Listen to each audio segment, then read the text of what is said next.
ஒருவேளை உங்களுடைய தலையை குமிய பண்ணணும், உங்களை நிமிர்ந்து நடக்க விடக்கூடாது, உங்க என்னைக்காவது ஒரு தலை குனிதலை உண்டு பண்ணணும்னு நிறைய பேர் போராடி கொண்டிருக்கலாம். உங்கள் வீட்டிலே நடக்கிற சில காரியங்கள் இதனால் எனக்கு ஒரு தலை குனிவு வந்து விடுமோ, இவர்கள் என் தலையை அப்படியே என்னுடைய பேரை கெடுத்து விடுவார்களோ என்றெல்லாம் உங்கள் மனதை நினைக்கலாம்.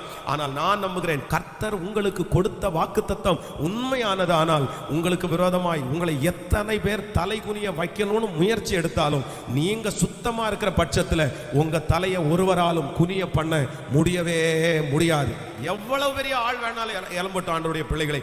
உங்களுக்கு விரோதமா இருக்கிற சத்துருக்கள் வேணும்னா உங்களை குறிச்சு அப்படியே அழகா அவங்கள்ட்ட சொல்லி உங்க பேரை கெடுத்துறணும்னு முயற்சி எடுத்து அவங்க கங்கணம் கட்டிட்டு ஒருவேளை பலவிதமான ப்ரூஃப் கூட அவங்க கையில வச்சிருக்கலாம். ஆனா நீங்க உண்மையா இருந்தீங்கன்னா, நீங்க கர்த்தரோட நடந்தீங்கன்னா, உங்க வழிகள் தவறில்லை அப்படின்னு சொன்னா நீங்க எதுக்கும் பயப்பட வேண்டிய அவசியம் இல்லை.